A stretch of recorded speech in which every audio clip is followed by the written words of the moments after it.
Já está gravando? Já.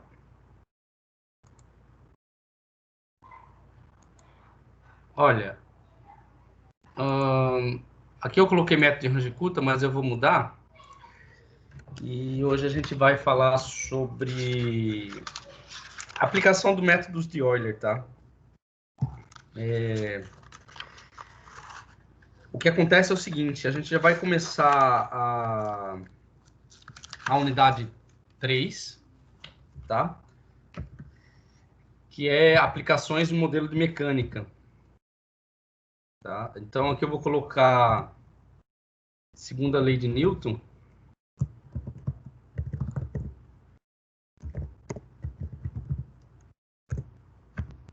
E hoje a gente vai fazer aplicação para problemas lineares. Na aula passada nós falamos sobre o método de Euler, né?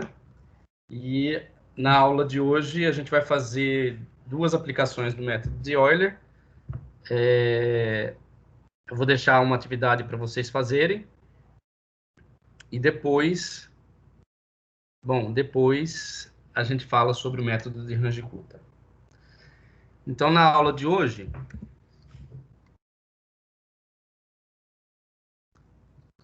a gente vai falar sobre a aplicação, a unidade 2, tá?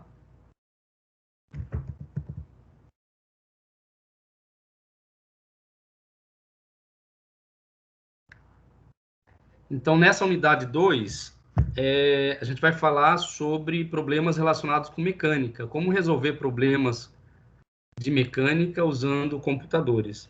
Então, será uma aula de aplicação em problemas de mecânica.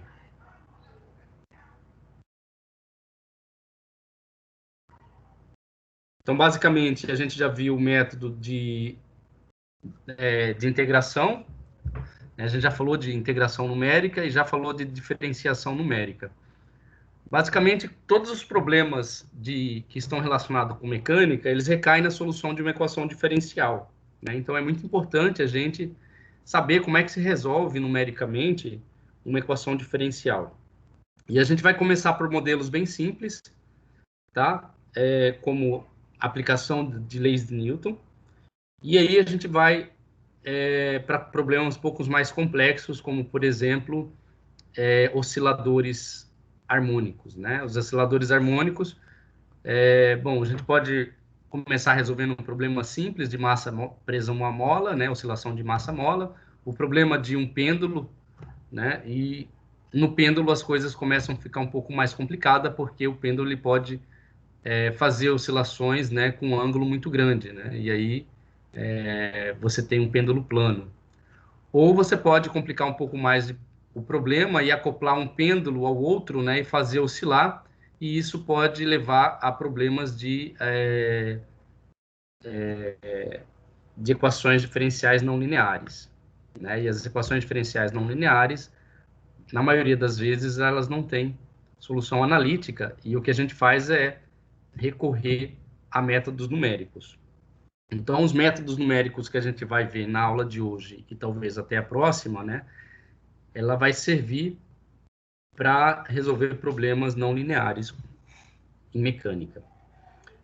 Então, na unidade 2, é isso que a gente vai fazer, aplicação em problemas de mecânica.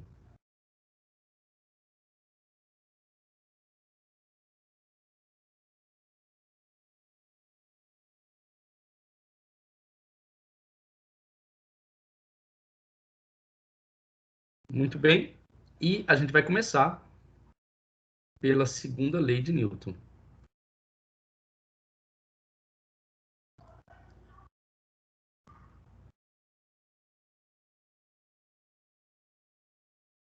Vocês estão em qual semestre? Esse curso, essa disciplina é do quinto semestre, né? Do sexto. Sexto semestre. Muito bem. Isso. Então, se um aluno do primeiro semestre pegar vocês no corredor e pedir para definir a segunda lei de Newton, o que vocês vão falar?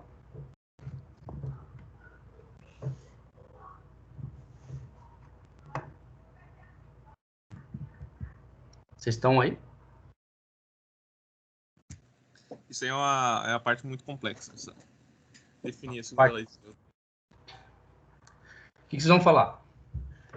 Segunda lei de Newton é igual a força igual a massa vezes aceleração, certo?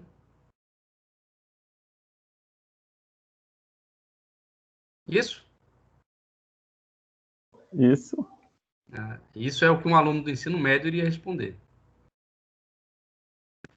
Um aluno de graduação e que estudou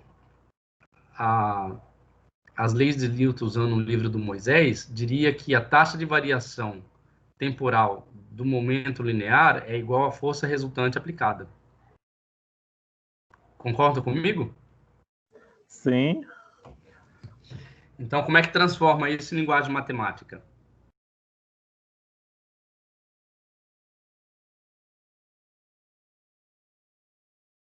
Viviane, ajuda eu, por favor.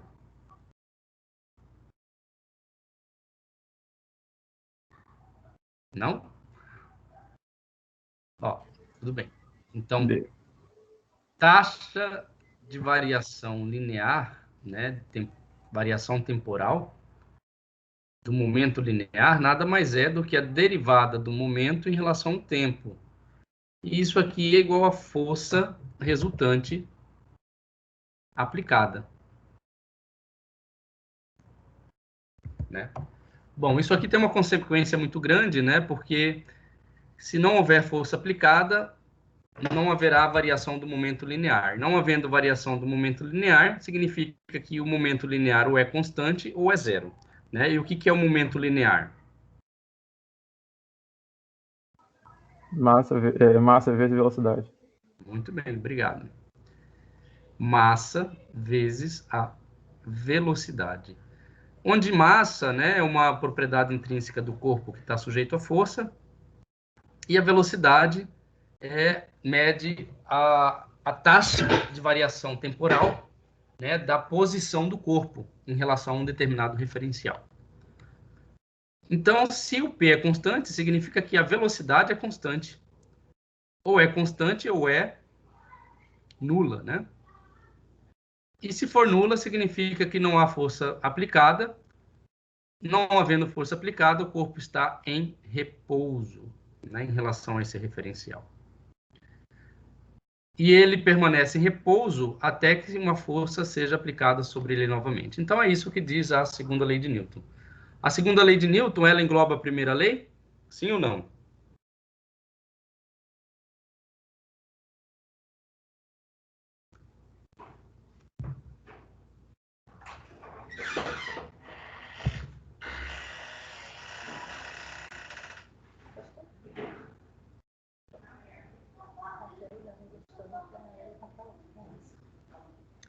Pessoal, estou esperando. Alguém pode ajudar? A segunda lei engloba a primeira lei? Ou não? Sim, né? Por causa da velocidade constante. Sim. Então, para que serve a primeira lei se a segunda lei engloba a primeira?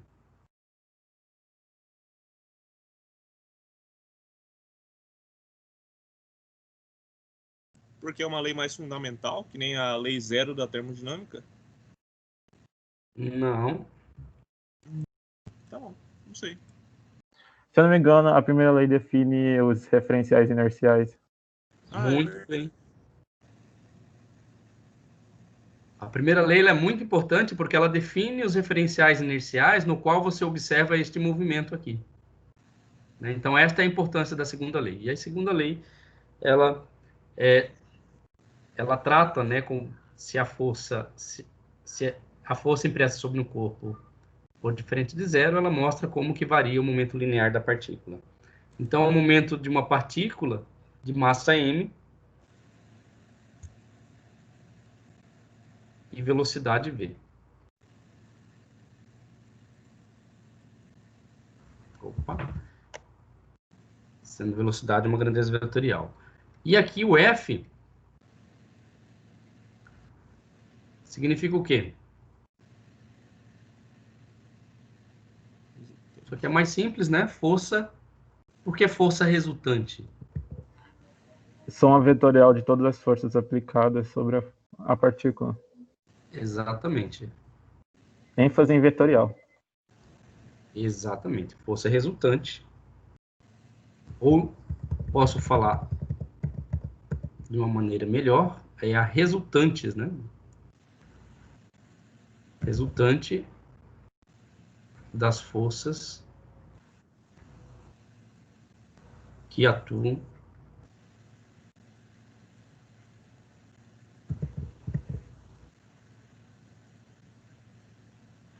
sobre a partícula.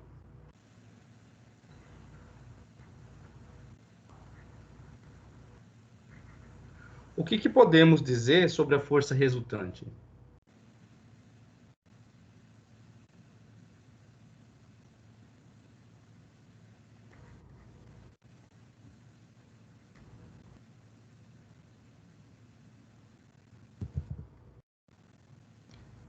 Ela pode ser o quê?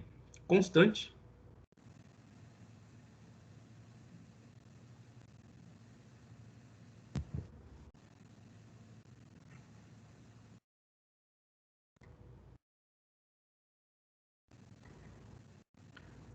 Vocês podem me dar um exemplo de força constante?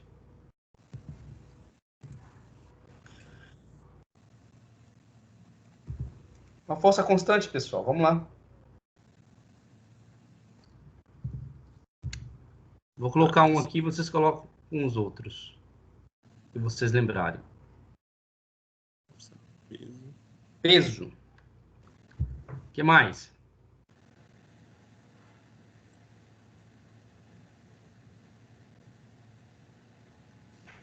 Caralho.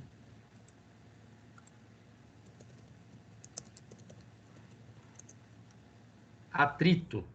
Né? Também são forças constantes. Ela pode ser dependente de alguma outra grandeza física, como, por exemplo, a posição. Então, ela pode variar com a posição. Vocês têm algum exemplo de força que varia com a posição?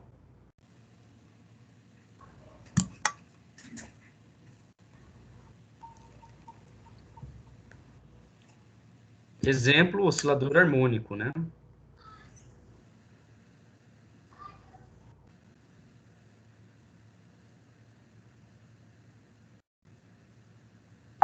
O que mais?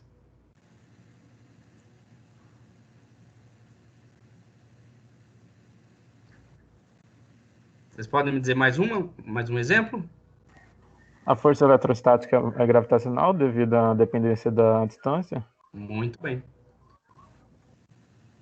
Força gravitacional. Ela é uma força que depende do quê? Do inverso do quadrado da distância. Exatamente. Assim como a força gravitacional, força também, como você disse, Eletrostática. elétrica, né? É.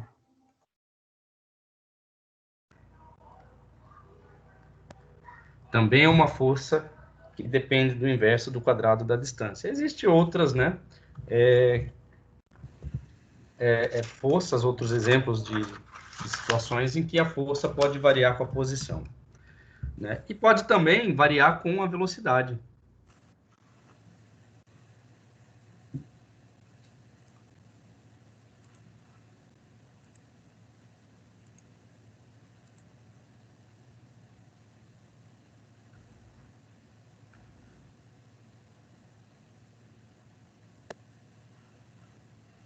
Um exemplo de força que varia com a velocidade. Tem uma força que eu não lembro o nome dela, que é quando cai. Ah, esqueci o nome, que é a questão do vento que a gente estuda, que ela depende da proporcional à velocidade. Arrasta. Arrasta, essa daí mesmo. Força de arrasto, muito bem. E também Centrípeta. viscosidade. Também depende da velocidade, tá? E posso ter também exemplos em que a força variar com o tempo.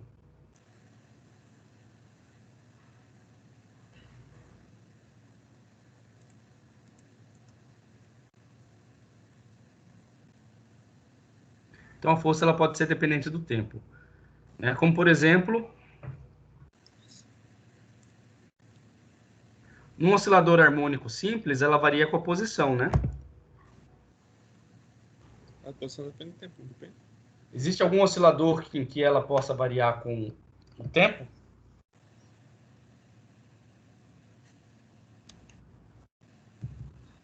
Um oscilador forçado, né? Onde você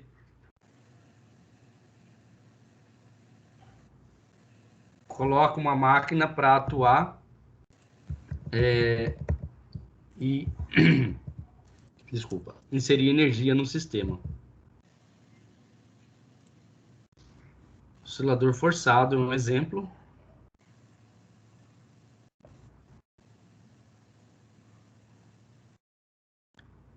E o que acontece se o elétron entrar numa região onde existe um campo eletromagnético alternado? Né? Também o elétron vai oscilar de acordo com esse campo eletromagnético, né? E esse campo eletromagnético pode oscilar com o tempo também. Então, um elétron, quando está sujeito a uma força de um campo alternado, também vai estar sujeito a uma força dependente do tempo. Então, elétron em um campo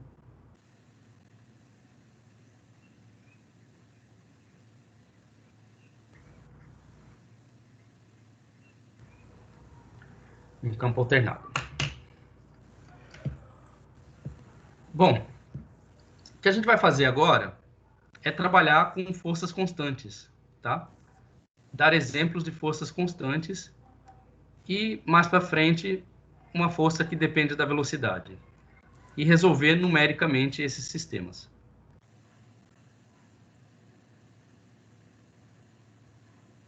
Então, o que a gente vai trabalhar em mecânica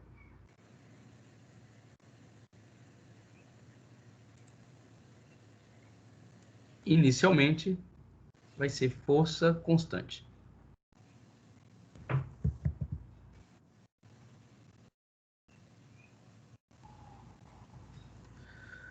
Bom, para simplicidade, por simplicidade, tá? A gente vai considerar problemas em apenas uma dimensão.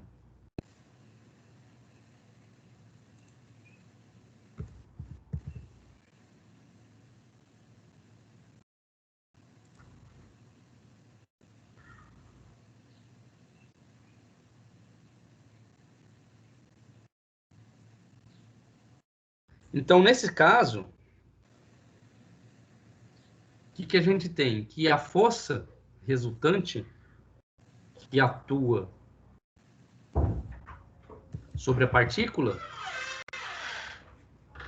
ela só vai atuar na direção de x. Então, vamos considerar que essa força resultante, que é um vetor, é igual a F e ela atua na direção de positivo, né? Ou seja, uma força unidimensional. E vamos começar por uma solução que é de conhecimento de todos vocês, que é a solução analítica para esse problema.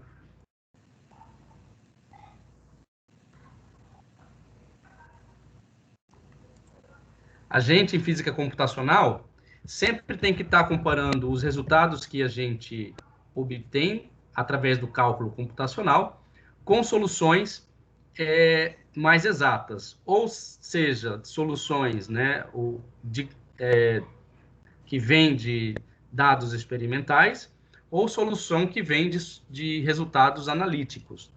Tá? Então, a gente começa a estudar esses sistemas de forma analítica para entender o comportamento de um corpo que está sujeito a uma força constante, de tal forma que a gente possa ter um resultado como parâmetro e comparar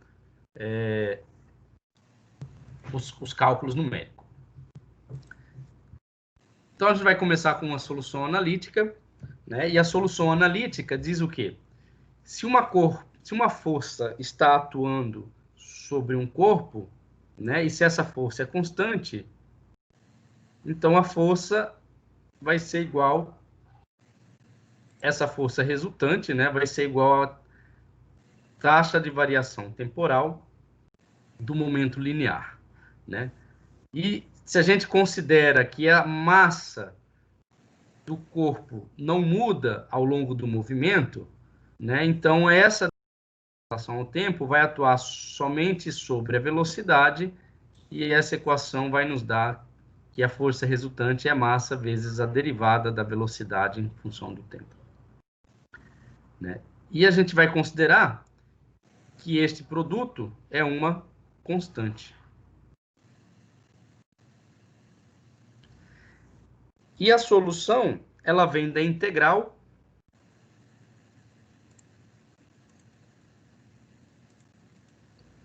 né? Ela vem da integral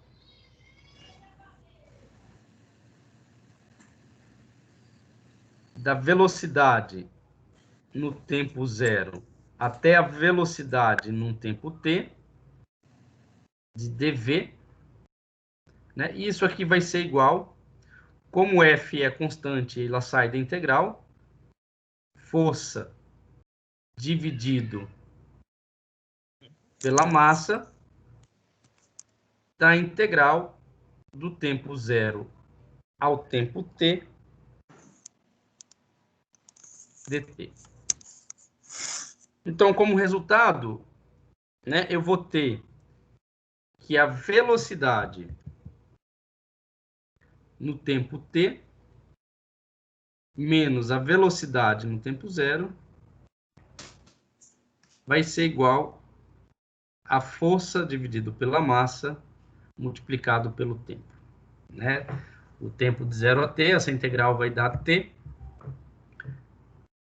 Então, isso vai me dar como resultado que a velocidade em tempo t é igual à velocidade inicial, vai ser igual à velocidade inicial, né? Mais a força dividido pela massa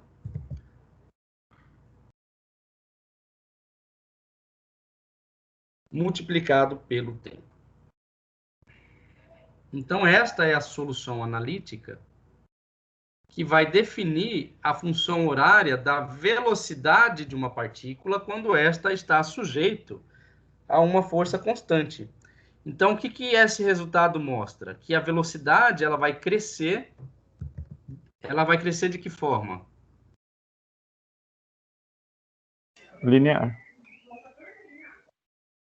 Muito bem, ela vai crescer linearmente com o tempo. Ela tem uma dependência linear com o tempo, né? Se eu quiser continuar, né, eu posso integrar essa equação novamente. Lembrando que V de t é igual à taxa de variação temporal da posição em relação ao tempo. Então, integrando essa equação, de uma posição x0 até uma posição x de t,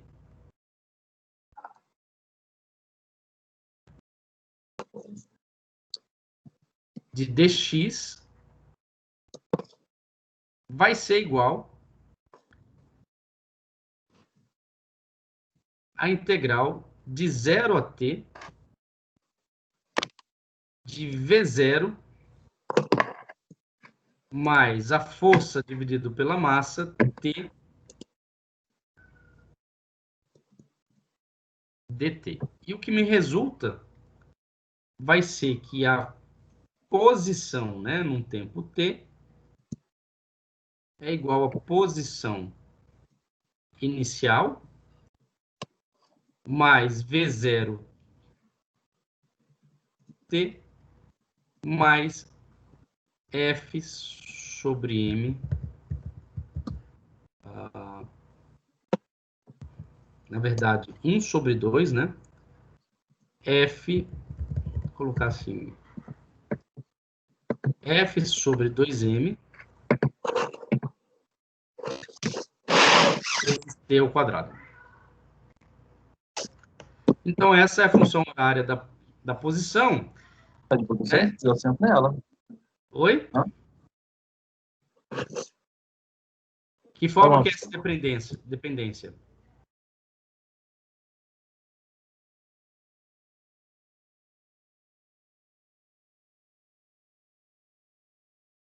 Então, essa função ela vai crescer com o quadrado da posição. Então, essas soluções analíticas aqui, elas são relativamente simples, né? E vocês já fizeram esse tipo de estudo, né, em Física 1. Então, o que a gente vai fazer de diferente? O que nós vamos fazer de diferente é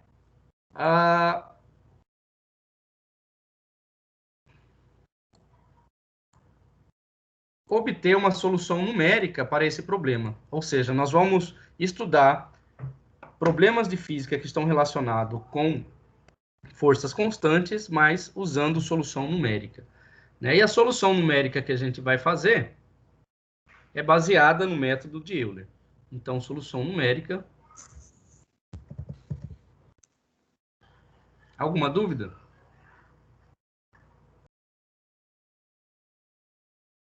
Não.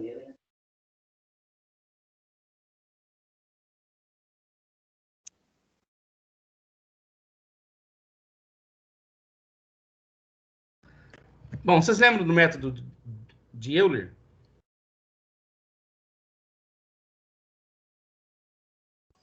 Sim. Bom, então olha só. A gente tem aqui o seguinte, que a força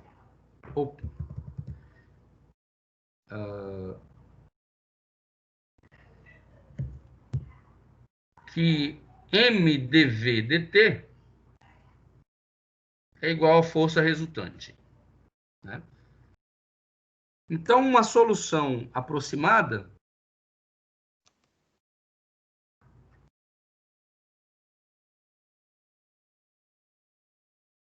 consiste em escrever que a derivada da velocidade em relação ao tempo é igual à fração, a razão entre a força e a massa.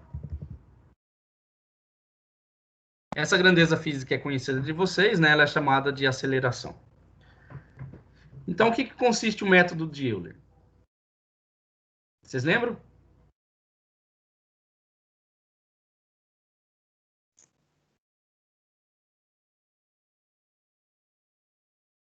No método de Euler, a gente vai escrever a derivada de V, né? V como função do tempo.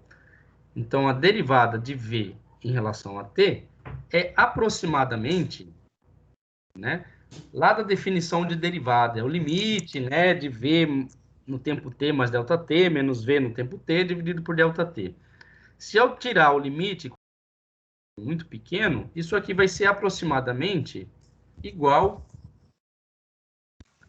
a velocidade no instante t mais ΔT, menos a velocidade no instante t, dividido por ΔT. E isso aqui eu posso reescrever da seguinte forma. Lembrando que a derivada de v em relação a t é f sobre m, né? Isto aqui vai ficar escrito da seguinte forma. A velocidade no tempo t mais um ΔT vai ser igual a velocidade no tempo t mais força dividido pela massa, né? Porque força dividido pela massa é derivada de velocidade sobre t, né? Eu estou passando o t lá multiplicando, vezes o ΔT. Esta relação aqui, então, do que se trata? Trata-se de um problema de valor inicial. Se eu conheço a velocidade no instante t, eu posso calcular a velocidade no instante t mais ΔT. Este é um problema de valor inicial, né? E pela simplicidade desse método, né, é conhecido como método de Euler, né?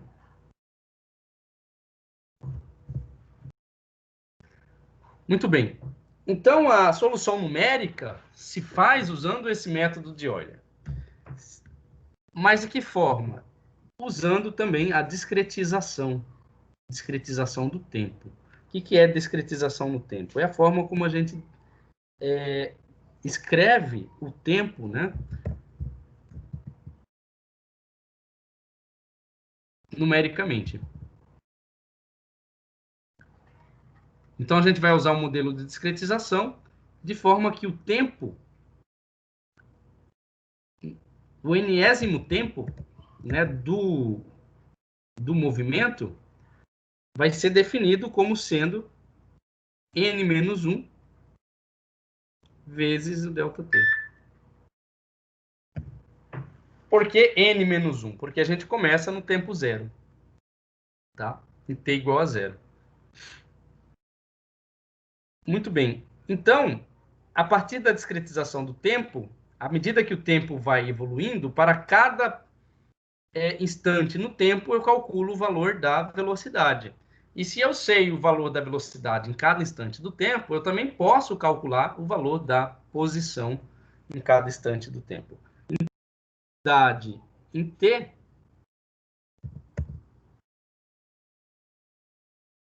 vai ser aproximadamente igual a velocidade em tempo tn, que eu vou chamar de Vn.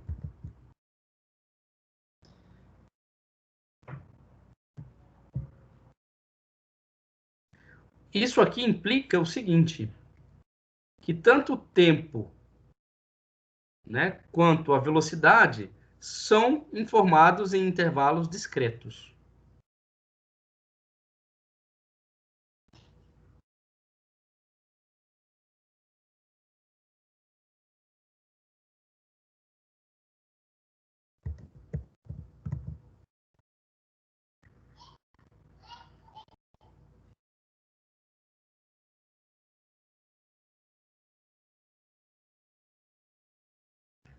Isso significa discretizar, tá? Então, qual é a fórmula recursiva?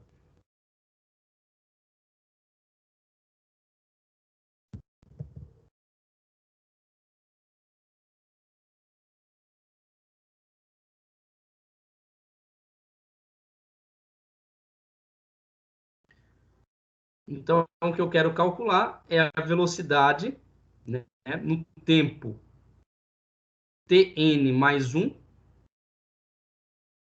e esta velocidade vai ser obtida a partir de uma velocidade no tempo tn, que eu conheço, mais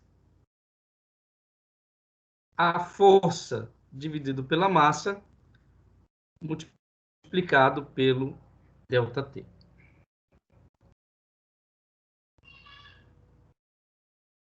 Qual que é o procedimento?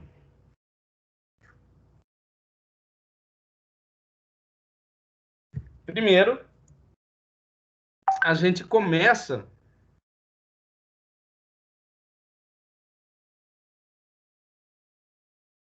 em T1 igual a zero, dado a velocidade em T igual a zero.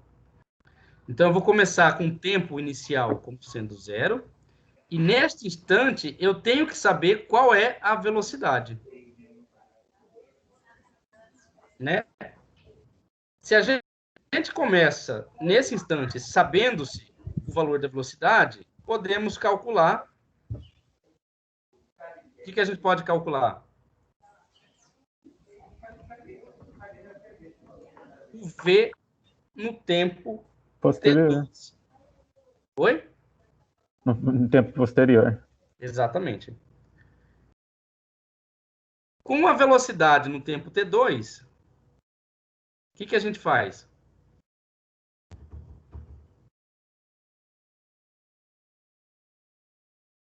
Calcula-se. Calcula o quê? O V no tempo T3. E assim sucessivamente. E assim até calcular o quê? O último ponto, né, da velocidade no tempo Tn, e esse tempo Tn é igual a n menos 1 multiplicado por ΔT. Então, se você discretiza o seu tempo, né, com esta forma, em cada instante do tempo, você obtém a velocidade, e com a velocidade no tempo anterior, você pode calcular a velocidade desculpa, com a velocidade no tempo tn, você calcula a velocidade no tempo tn mais 1. E assim obter todo o movimento, né, de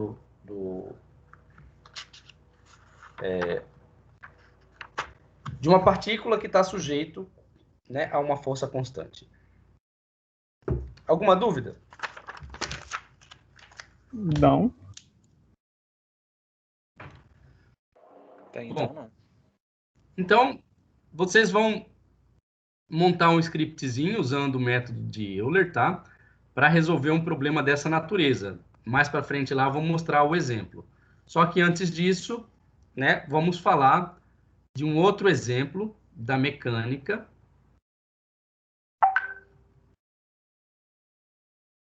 que é a força de arrasto. Agora nós vamos adicionar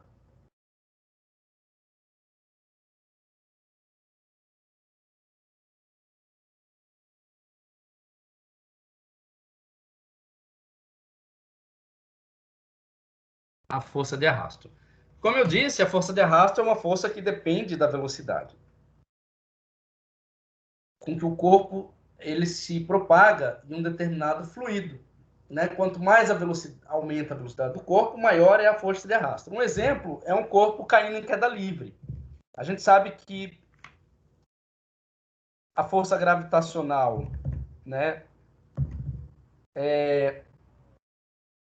como eu mostrei aqui, bom, força gravitacional é uma força dependente da posição, né? Mas a força-peso não. A força-peso próximo da superfície da Terra, né, é uma força constante. Então, se uma pessoa cai de paraquedas, e se você despreza a resistência do ar, né, ela vai cair indefinidamente, né, devido à força-peso. E a segunda lei de Newton nos diz que não existe um limite para a velocidade.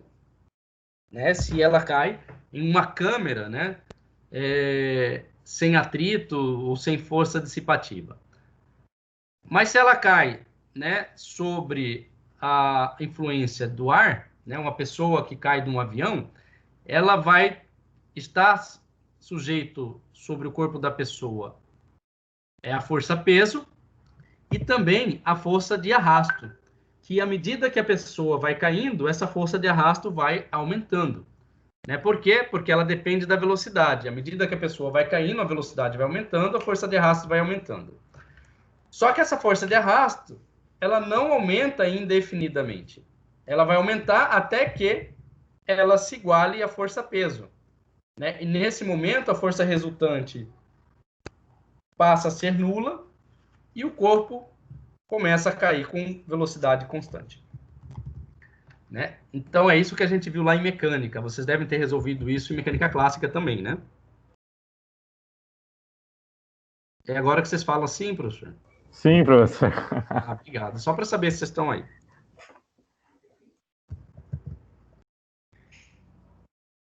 Então, a gente vai analisar a força de arrasto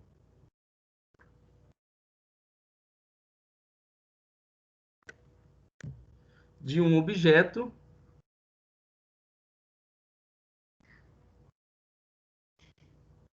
em um fluido. No caso de uma pessoa caindo de um avião, o fluido é o próprio ar, né? Então, essa força de arrasto de um objeto em um fluido é uma força que depende da velocidade.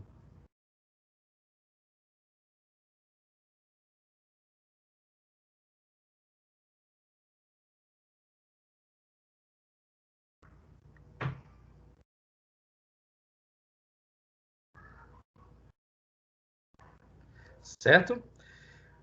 Bom, eu vou usar a definição em inglês, tá? Que é arrasto é drag, né? Em inglês. Então, a força de arrasto é igual a menos B multiplicado por V ao quadrado. O que é o B?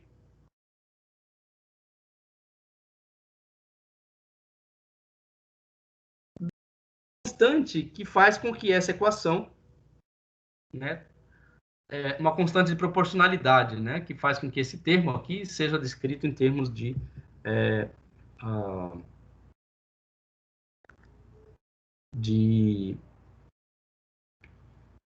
de força, né? Bom, como a velocidade aqui é ao quadrado, né, eu vou tirar o sinalzinho de vetor, e aqui o módulo da força, na verdade, né, é isto aqui. Aqui, para tornar vetor, eu teria que usar uma unidade de vetor unitário, por exemplo, J. Né? Mas eu vou representar apenas a intensidade dessa força. Então, essa constante de proporcionalidade, ela depende das características do fluido, né? Então, vai ser 1 sobre 2. Uma das características do fluido, né, é o que a gente chama de coeficiente de arrasto, letra C. O ρ, que é a densidade desse fluido, né? E, obviamente, vai depender, essa força vai depender da área de contato entre o corpo e o fluido. Né? Então, aqui, nós temos C como sendo o coeficiente de arrasto,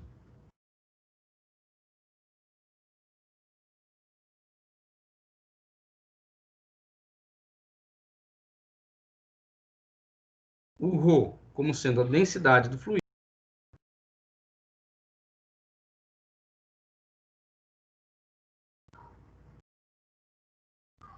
e o A como sendo a área frontal do objeto, ou área de contato, né?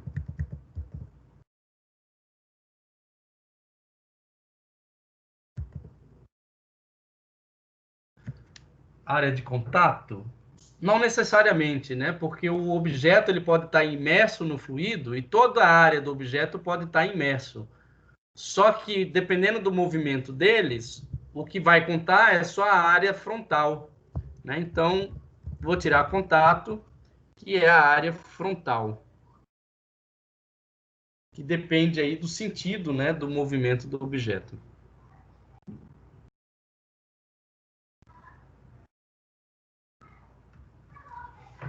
Muito bem. O B tem qual unidade? Ele é medido em quê? Bom, vou deixar para vocês verem isso, tá? Mas é quilograma por metro.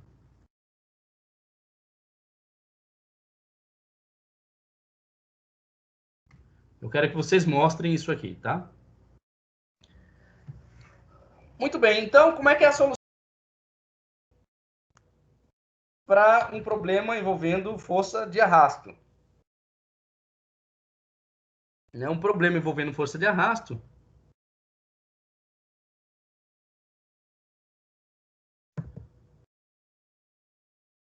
basta aplicar a segunda lei de Newton, né?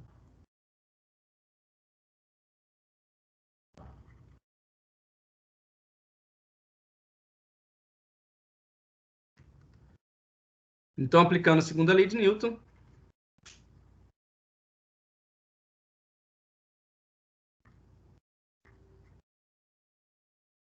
nós vamos ter que a força resultante, que é m dv dt, eu vou escrever em módulo, é igual à força resultante, a força, né, impressa, menos bv ao quadrado.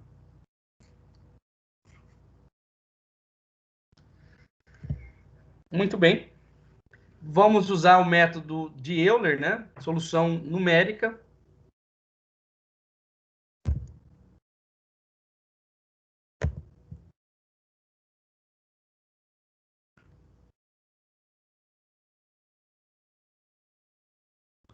A solução numérica envolve, então, usar o método de Euler. Então, o método de Euler diz o seguinte, que a derivada da velocidade em relação ao tempo, né, é aproximadamente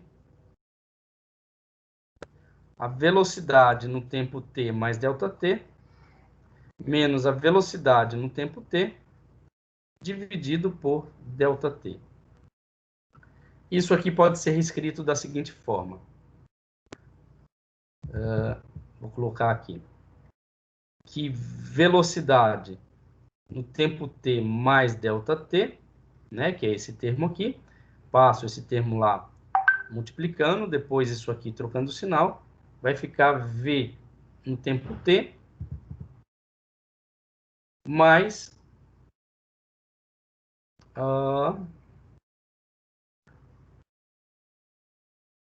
bom, isso aqui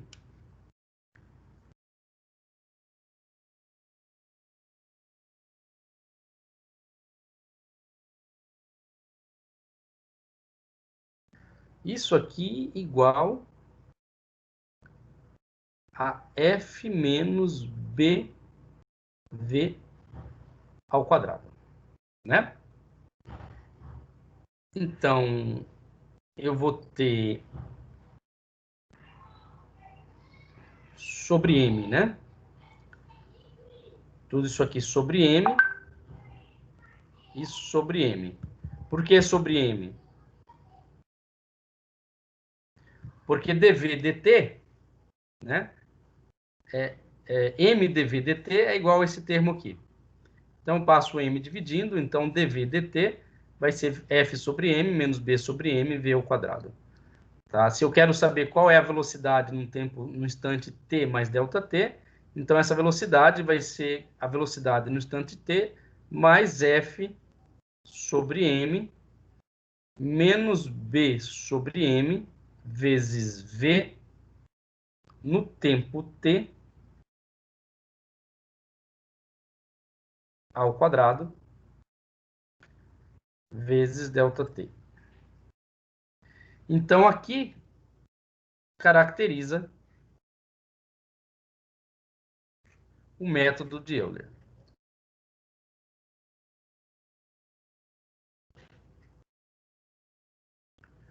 Ou Euler, né? Então, note que a solução ela é feita de forma recursiva, né? A gente vai usar também discretização.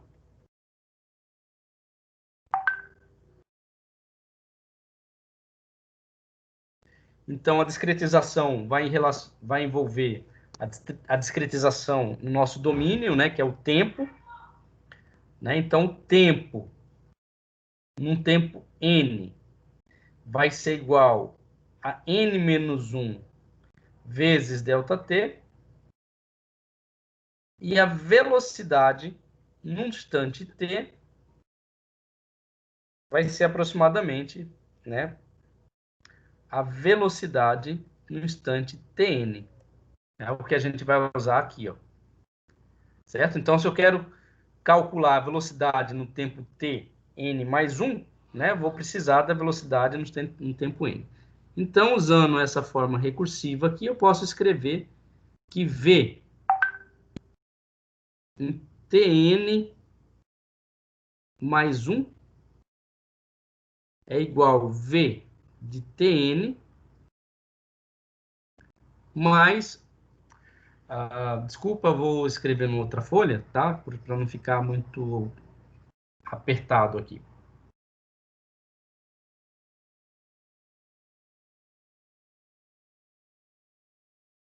Então, a velocidade num tempo tn mais 1 vai ser igual a velocidade no tempo tn mais força dividido pela massa menos a constante b dividido pela massa, né, multiplicado por v no instante tn ao quadrado, tudo isso multiplicado pelo ΔT.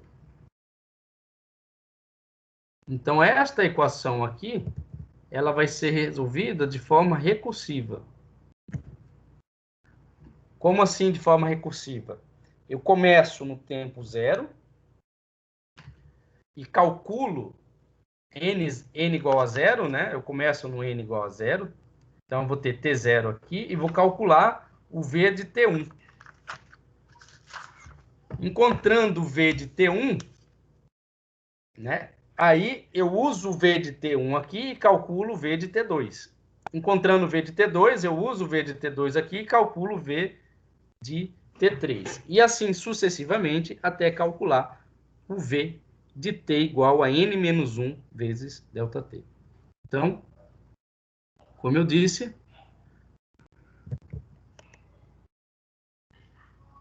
começa em T1 igual a 0.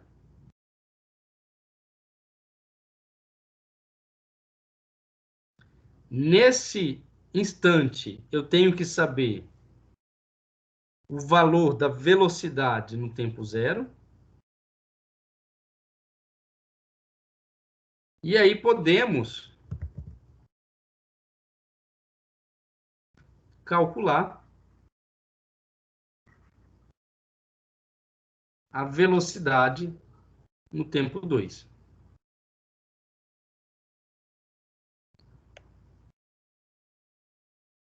Com V no tempo 2, né? Com V de T2, calcula-se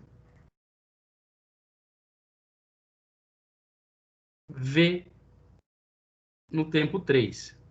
E assim por diante, né?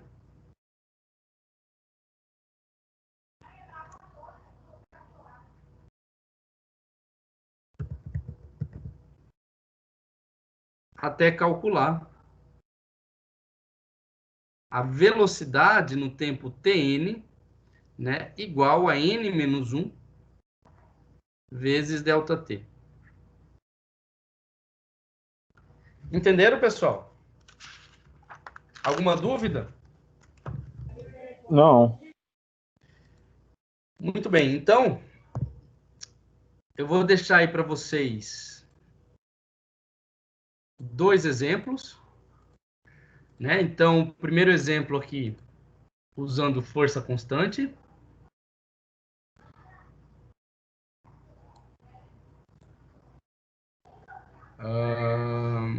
Vou escrever aqui, vamos ver.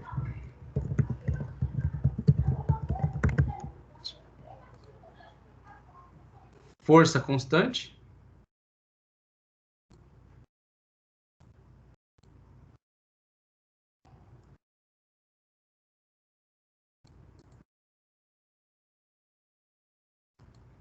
Não ficou bom esse vermelhão aí, não. Vou deixar preto mesmo.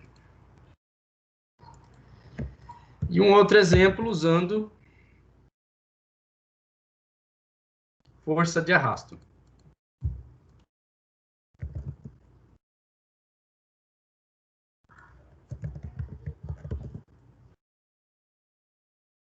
Então, aqui, pessoal, nesse primeiro exemplo, a força constante, a gente vai considerar o seguinte: um corpo de massa de 0,1 kg, ele está sujeito a uma força constante de 1 Newton e parte do repouso em T igual a 0. O que significa dizer que parte do repouso em T igual a 0? Tá te dando a sua condição inicial. Exatamente. Então, aqui o V de Tn é 0. Ó. Para eu calcular o V no tempo T2, o V de T1 é 0. Então, já estou dando a condição inicial. Ele parte do repouso. Se ele está em repouso, significa que a velocidade é 0. Então, o que a gente vai fazer? Vai calcular a velocidade no tempo T nos instantes até N, o Tn de n-1 vezes T. De 0 até 5 segundos. Tá? A gente vai de 0 até 5 segundos com um passo de 0 segundos. Né? Então, no Octave, né, a gente já pode criar um vetorzinho, né, que é chamado de tempo, ou vetor t, vai ser o quê? De 0, com um passo 0,5, né, que ele está dando aqui, até 5.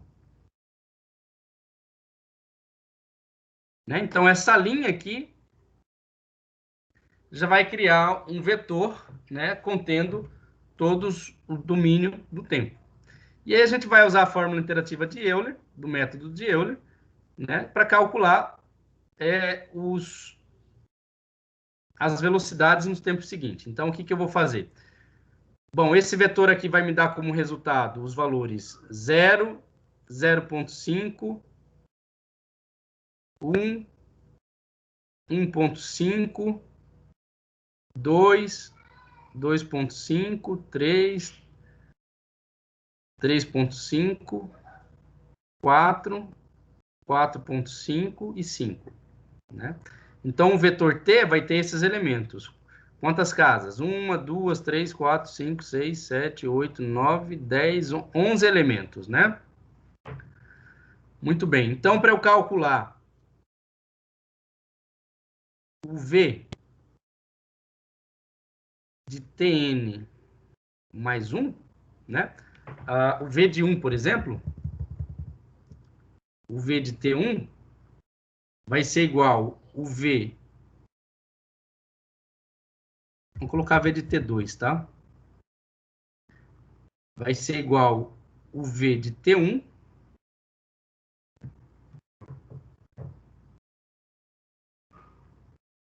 mais a força dividido pela massa vezes o ΔT. Isso implica o quê? A gente sabe que o V de T1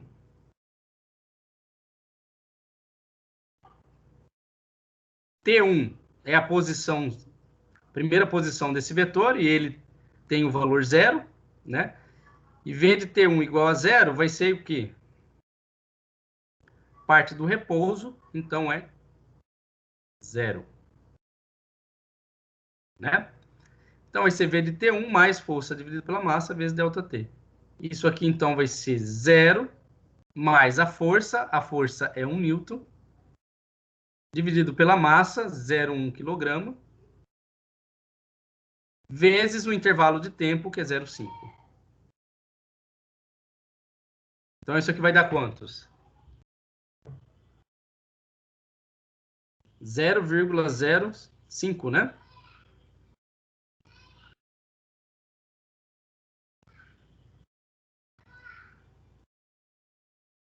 Metros por segundo. Agora, esse valor aqui, ó, eu vou usar para calcular o quê? Para calcular o V no tempo T3, que vai ser igual ao V no tempo T2, mais força dividido pela massa vezes ΔT.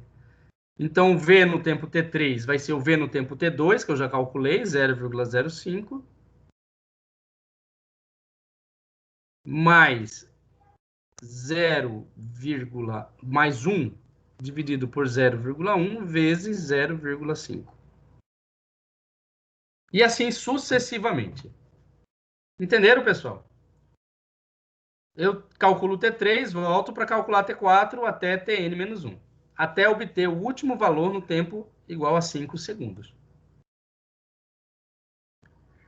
Vocês vão fazer um programinha para calcular, né, dentro do mesmo loop, que vai de 1 até n menos 1, onde o n é o tamanho do vetor, né? No caso aqui, o n vale 11. Esse vetor aqui tem 11 posições. Cada posição tem um tempo específico. Bom, isso aqui tira, né? Eu falei de fprint? Eu falei de não. Não, né? Então tira isso aqui. Fprint é para você printar na tela esses valores, tá? Se você usa um fprint V, T e V, né? Se você colocar esse comando, fprint T e V, ele vai printar na tela, né? Você tem a linha de comando, né? Deixa eu ver aqui. Ele vai aparecer, bom, se você coloca aqui um fprint, a variável, né? Na hora que você executar aqui nas janelas de comando, ele vai aparecer na tela os valores das variáveis V e tempo, tá? Então, se vocês quiserem, vocês podem usar esse fprint Né? Para que usar fprint? Para ver como é que evolui o tempo e a velocidade. Tá? Ele tem que ter um comportamento bem específico. Outra tarefa que vocês vão fazer, a força de arrasto. Um corpo de massa 0,1 kg, inicialmente repouso, a mesma condição anterior, né? Velocidade no tempo 1 igual a 0. Está sujeita a uma força constante de 1 Newton e uma força de arrasto de menos bv ao quadrado. Calcule sua velocidade VDT nos tempos tn de n-1, de t1 variando de 0 até 5 segundos, né? Então a gente vai usar esse mesmo procedimento, com passo de ΔT igual a 0,1. Agora 0,1, pessoal, vai dar aí para talvez uns 100 elementos, né? Umas 100 posições aí nessas. Usando o método de Euler para B igual a 0, né? P igual a 0,005, 0,01 e 0,05 kg por metro. Plote nos gráficos, plote no mesmo gráfico, ó, no mesmo gráfico. Para você plotar no mesmo gráfico, lembra de usar hold on, né? Você plota uma vez, depois você plotar, você usa hold on. Depois que você usar hold on, você pode plotar os demais. 4 curvas de velocidade versus o tempo. Né? Então, para 0, para B igual a 0, 1, 2, 3, 4. Então, você vai plotar, né, as 4 curvas, uma para cada valor de B.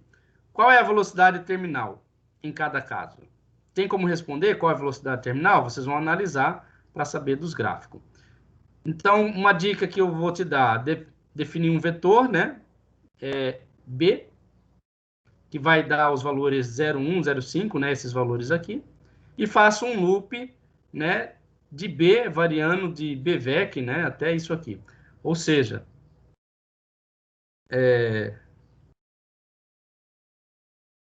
você vai fazer um loop de I de 1 até... Quantos elementos aqui? Tem 1, 2, 3, 4, né? De 1 até 4. E para cada passo você vai plotar uma curva da velocidade em função do tempo. Então, plotar as curvas com cores diferentes, tá?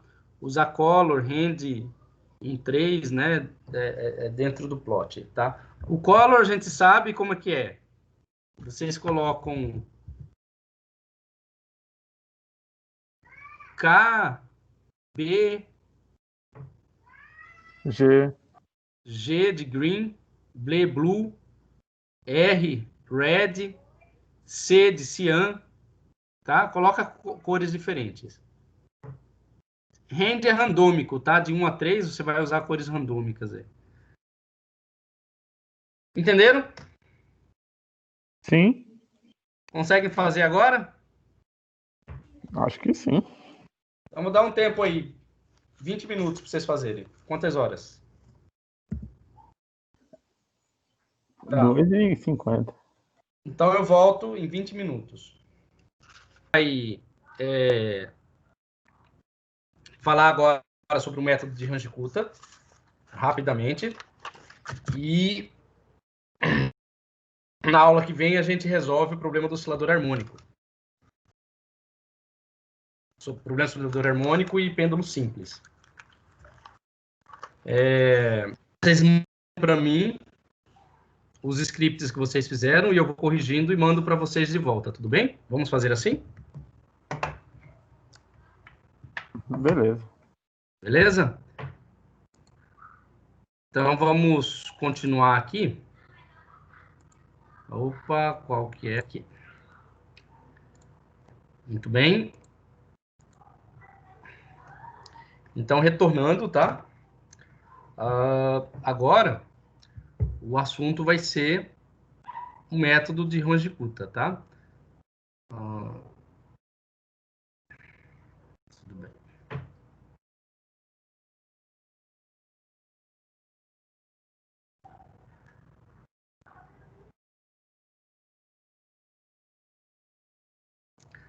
Vocês viram o método de Range-Kutta em... Sim. Tá.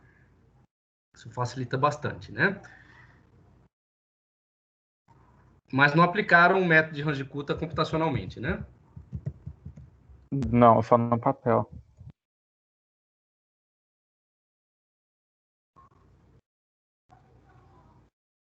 Resolver algum problema em física com o método de Range-Kutta ou só equações diferenciais?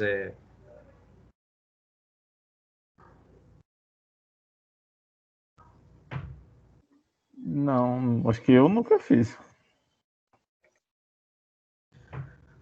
Bom, então, no caso do método de Range-Kutta, ele pode ser entendido como sendo um aperfeiçoamento, né, do método de Euler. Né? Então, ele é conhecido como o aperfeiçoamento do método de Euler. Né? Então, é um...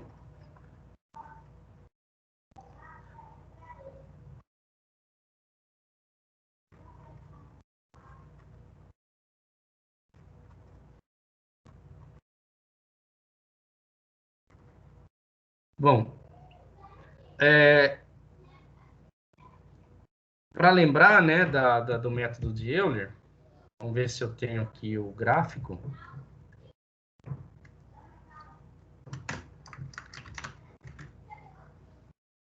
Na aula 15, né, a gente falou do método de Euler.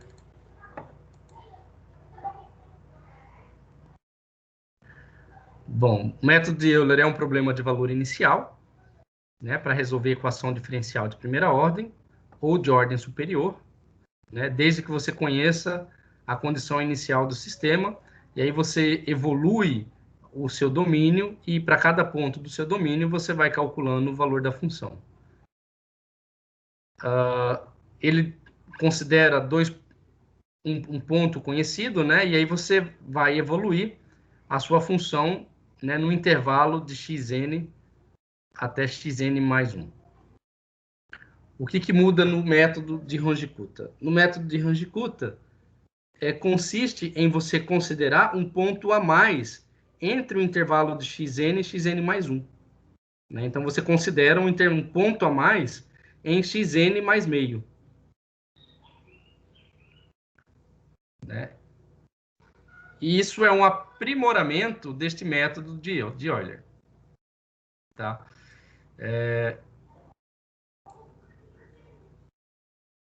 Então,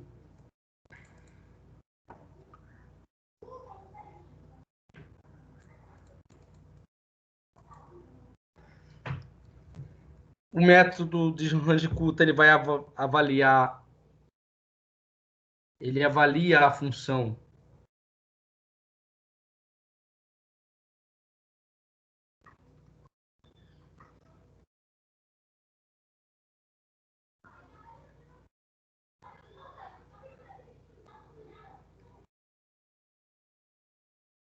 né, como eu mostrei, avalia-se a função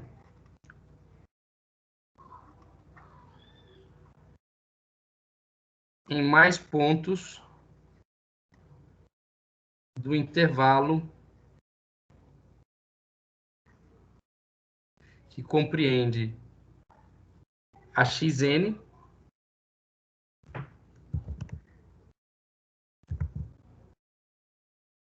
e x de n mais 1. Então, a gente considera um ponto a mais dentro desse intervalo e avalia a função. Esse método também contém um erro, né? E esse erro é da ordem de h elevado a n mais 1, onde h nada mais é do que um intervalo, né? o incremento no seu domínio. Então, o erro do método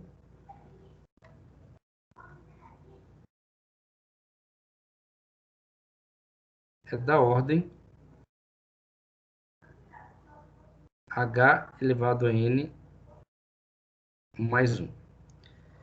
Né? Ou seja, se você escolhe um incremento muito pequeno no seu domínio, né, quanto menor o incremento, menor vai ser o erro que você vai ter. Onde n ele é a ordem do método.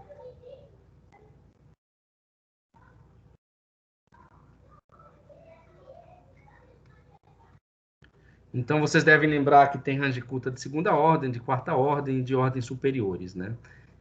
Então, quanto maior for a ordem do erro, sendo o H menor do que 1, quanto maior a ordem do erro, menor vai ser esse erro. Alguma dúvida? Bom, eu ia desenhar uma função aqui, mas eu vou preferir buscar ela num arquivo que eu tenho aqui, de Ranjikuta. Eu vou disponibilizar esse documento para vocês estudarem, tá? Ele mostra aqui o método de Euler. Então, a gente evoluiu o método de Euler, né, entre dois pontos, né, com um incremento de h, que é o valor de ΔX, e agora o Ranjikuta, a gente coloca um ponto a mais aqui entre esses dois intervalos.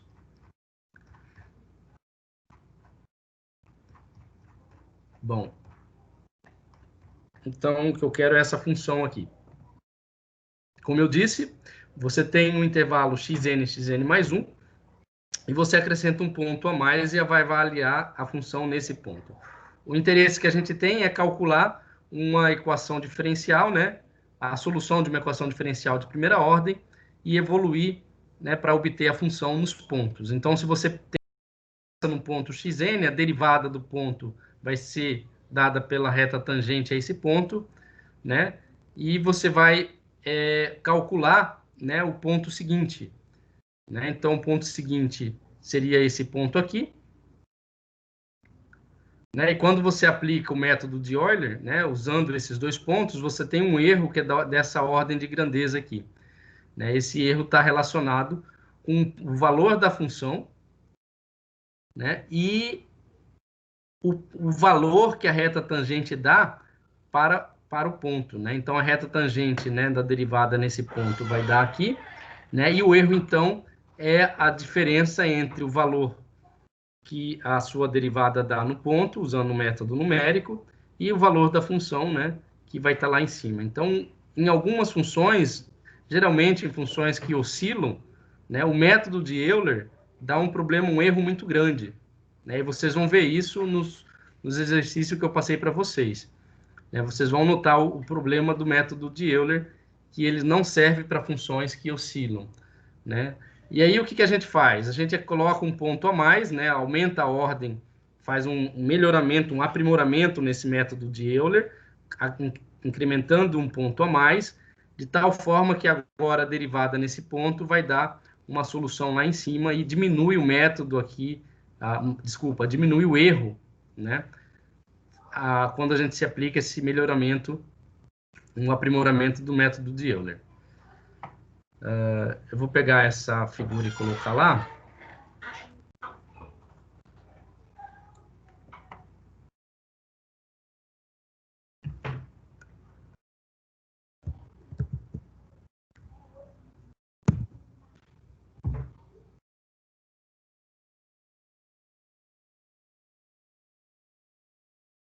Então, está aqui a função, né? E a gente vai falar, então, do método de Ranjikuta de segunda ordem.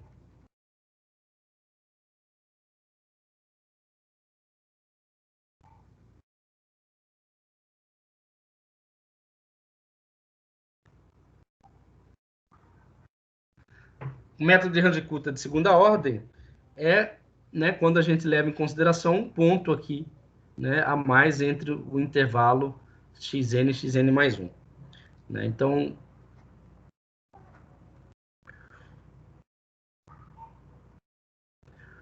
como que a gente fez o método de Euler? A gente estimou o valor de yn mais 1 a partir do valor de yn de n.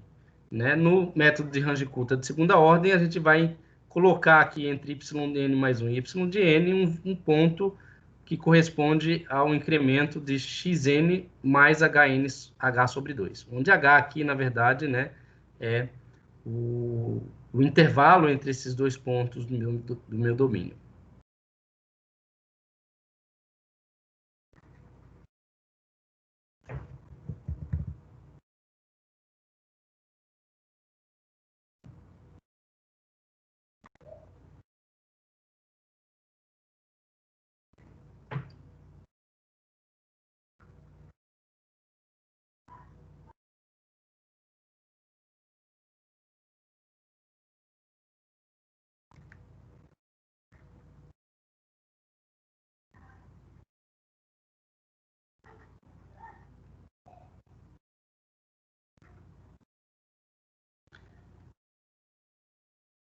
Então, no método de Range-Cook de segunda ordem, eu continuo ainda dependendo do valor da função, né, yn, e também, né, eu dependo de uma estimativa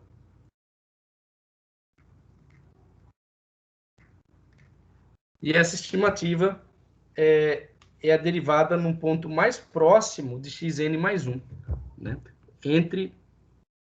E esse ponto é o xn mais h sobre 2.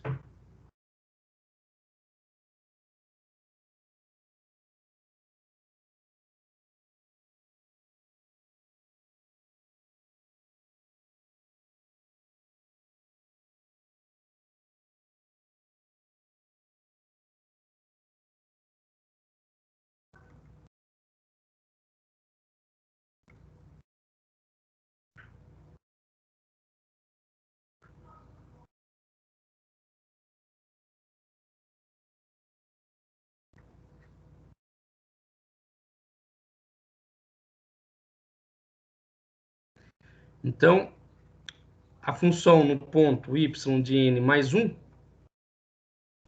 ela vai ser igual à função no ponto yn mais h vezes a função no ponto xn mais 1 sobre 2h e yn mais 1 sobre 2. Tá? Onde o y de n mais 1 sobre 2 é igual a y de n, y no ponto x igual a xn mais h sobre 2. Né? Então, eu preciso calcular a função neste ponto para obter o método de Range-Cook. Então, qual que é uma estimativa boa, né, para esse valor de yn mais meio? Uma forma de se encontrar esse valor é aplicar o método de Euler. Né? A gente pega o método de Euler e aplica nesse intervalo de xn mais h sobre 2. Então, a gente aplica o método de Euler nesse ponto, encontra esse valor, encontrado esse valor, encontra o próximo valor, né, que é em yn mais 1.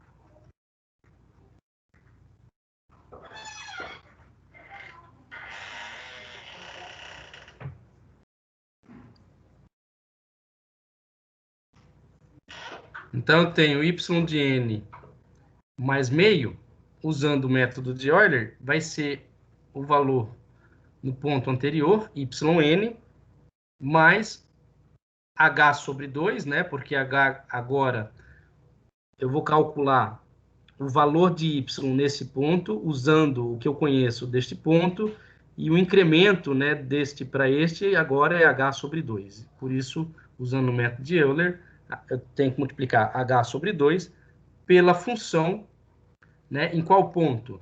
No ponto anterior. Então, a função no ponto anterior é dada pelas coordenadas xn e y de n. Né? Então, aqui, a função no ponto xn e y de n. Lembrando que essa função aqui, ela é a derivada, né, de y em relação a x. Né? E a gente vai fazer o seguinte agora. A gente vai chamar K1, né, o valor de h multiplicado pela função no ponto xn YN, e vai chamar K2 de H multiplicado pela função no ponto xn mais H sobre 2 e YN mais K1 sobre 2, né? Onde K1 aqui é dado por essa função.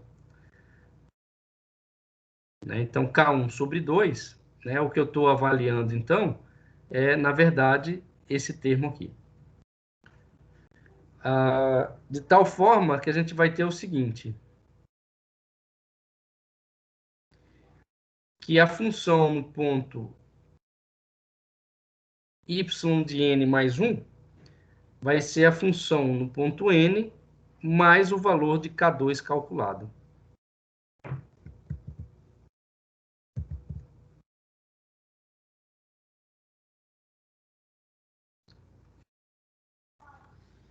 Então, esse termo aqui equivale ao método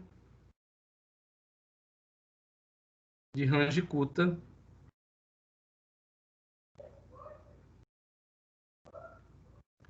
de segunda ordem. Então, veja bem, pessoal, para eu aplicar o Range-Kutta de segunda ordem, eu tenho que calcular dois coeficientes, né, que é o K1 e o K2. Né? O coeficiente K1 é H vezes a função no ponto xn, yn, e o K2 é o H multiplicado pela função no ponto xn mais H sobre 2 e yn mais K1 sobre 2. Ou seja, o K1 é calculado nesse ponto e o K2 é calculado nesse ponto com essas coordenadas aqui. Né? Você calcula a função com esses valores aqui.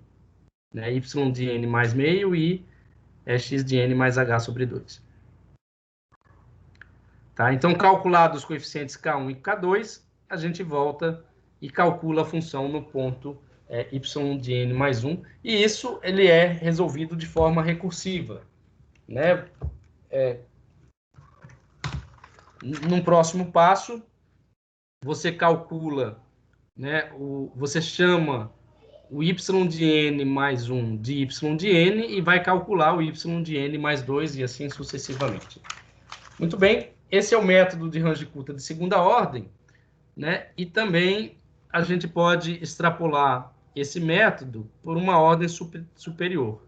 Né? Vamos chamar o Range-Kutta, por exemplo, de quarta ordem.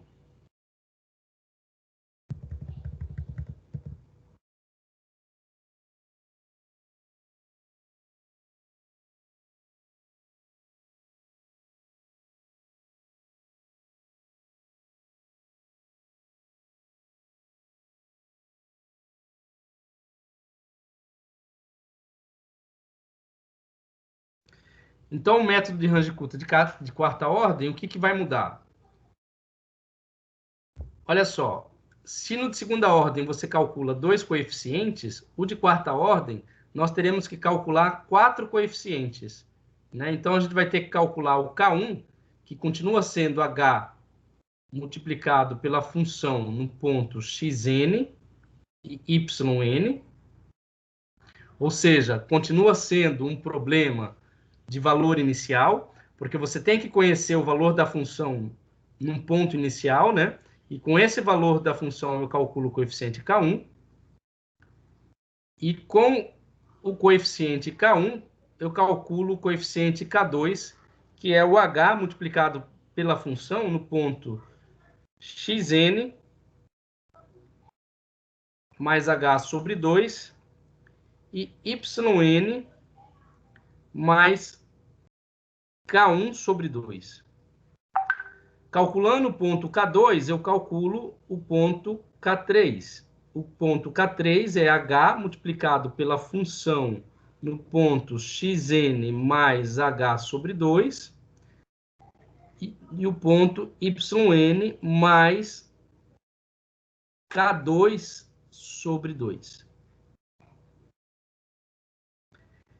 Calculando o ponto K3, eu vou calcular agora o coeficiente K3, né? Agora eu calculo o coeficiente K4, que é H multiplicado pela função, né, no ponto xn mais H sobre 2. Desculpa, nesse último aqui não tem xn mais H sobre 2, é xn mais H e yn mais K3. Muito bem, calculado esses coeficientes, né? São 4 coeficientes para o Range-Kutta de quarta ordem. Eu vou calcular agora a função no ponto n mais 1. A função no ponto n mais 1 depende da função no ponto n, mais 1 sobre 6. Né? Esse 1 sobre 6 aí vocês devem estar lembrados lá como é que obtém lá do cálculo numérico. Mais 2 vezes K1, né, multiplicado por K1, mais 2 vezes K, mais 2 vezes K3, mais o valor de K4. E o x de n mais 1 é o incremento no seu domínio, né? Vai ser o valor de x de n mais h.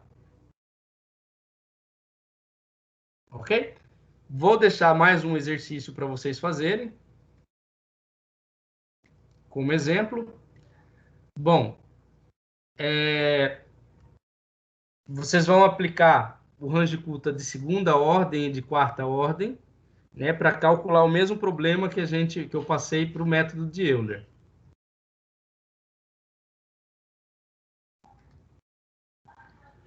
Então, use o método de Range-Kutta.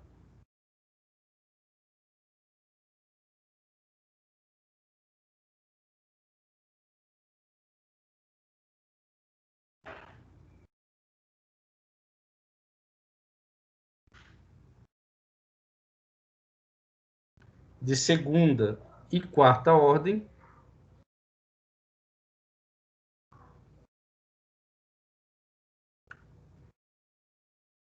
Para calcular a solução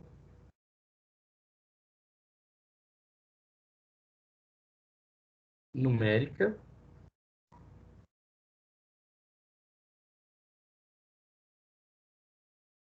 da equação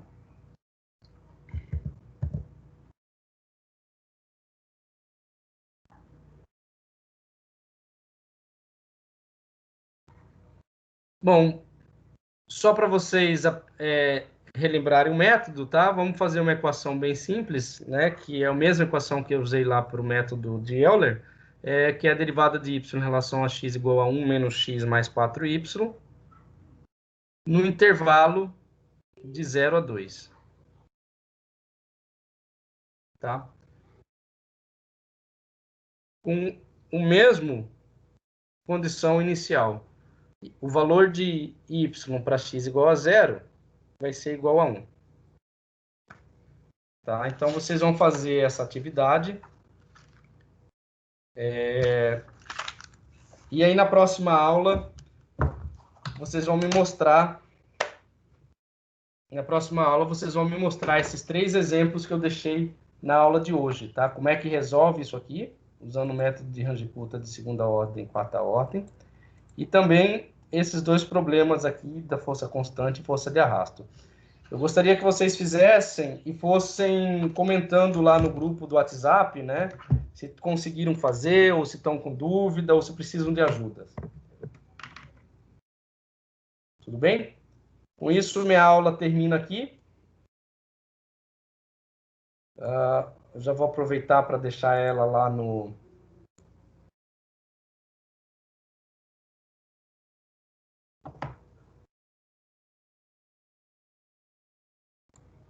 Deixar ela aqui no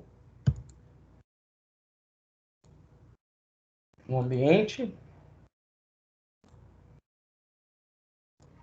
Essa é a unidade 2, né? Se bem que tem Range-Kutta. Eu vou deixar aqui na unidade... Vou deixar na unidade 2 ainda. Ok. Lembrando que... Bom, já está aqui. Não está aqui. Peraí. Está aqui já, pessoal. Lembrando que esse método de Range-Kutta a gente já vai usar para a unidade... Deixa eu ver aqui, abrir... Unidade 3 para mecânica clássica. Guia de estudo, tá. Isso. Olha só, no guia de estudos, né, nós temos aqui o métodos numéricos, né, e o método numérico envolvia interpolação de curvas, a gente viu, raiz de equações, integração numérica e diferenciação numérica, né? Então, a gente já está falando aqui de diferenciação numérica, e no próximo unidade é mecânica clássica, né? Onde a gente vai aplicar esses métodos numéricos aqui para estudar força constante, força de arrasto, que eu dei na aula de hoje, lançamento bidimensional, oscilador harmônico, pêndulo simples e pêndulo duplo. O lançamento em 2 dimensões eu vou deixar como atividade para vocês fazerem, tá?